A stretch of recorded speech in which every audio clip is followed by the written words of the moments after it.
Yes, hello everyone. Welcome to another video on the channel. And in the previous episode, we have talked about optimism, the great motivator. If you haven't watched it, just quickly go and watch that.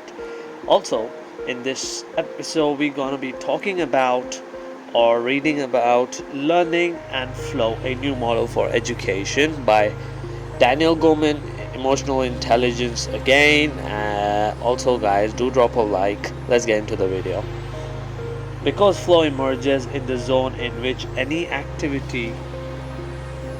activity challenges people to the fullest of their capacities. As their skills increase, it takes a heightened challenge to get into a flow.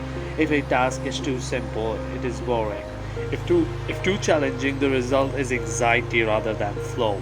It can be argued that mastery in a craft or skill is spurred on by the experience of flow, that the motivation to get better and better at something, be it playing the violin, dancing, or get splicing, is at least in part to stay in flow while doing it. Indeed, in a study of 200 artists 18 years after left art schools, this is some person name, I don't want to mispronounce that, found that it was those who in their student days had savored the sheer joy of painting itself who had become serious painters. Those who had been motivated in art school by dreams of fame and wealth for the most part drifted away from art after graduating.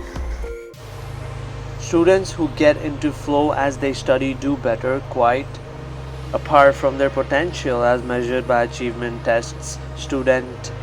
A student in a special Chicago high school for the sciences, all of whom had scored in the top 5% on a test of math proficiency, were rated by their math teacher as high or low achievers. Then the way these students spent their time was monitored, each student carrying a beepers that signaled them at random times during the day to write down what they were doing and what their mood was. Not surprisingly, the low achievers spent only about 15 hours a week studying at home, much less than the 27 hours a week of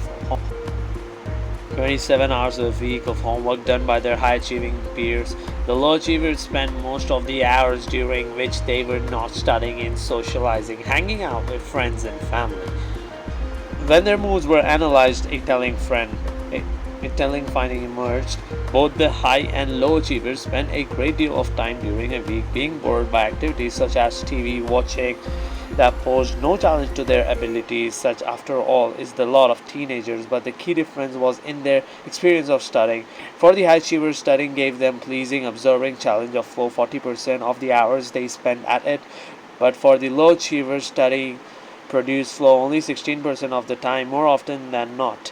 It yielded anxiety with the demands outreaching their abilities. The low achievers found pleasure and flow in socializing, not in studying. In short, students who achieve up to the level of their academic potential and beyond are more often drawn to school because it put them in flow. Sadly, the low achievers, by failing to hone the skill that would get them in flow, both forfeit the enjoyment of study and run the risk of limiting the level of intellectual tasks that will be enjoyable to them in the future.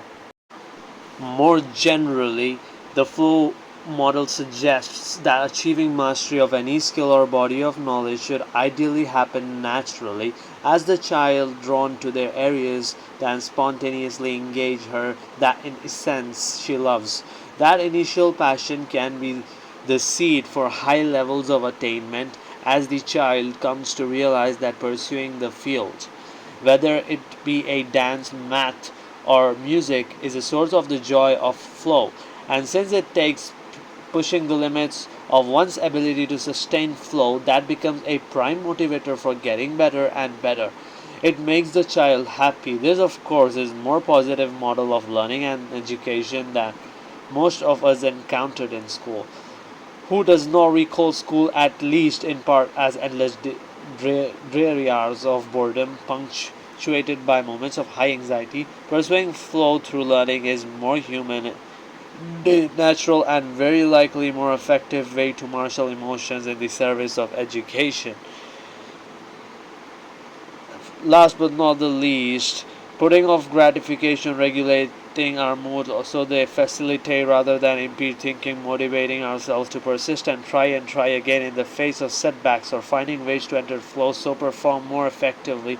All bespeak the power of emotion to guide effective effort. So this is all for today, guys. How was the topic? How did you feel? Was it entertaining? What are your thoughts on this topic? So comment down below. I'll be going through your comments, and thank you. Have a nice day. I'll see you around. Bye. Take care.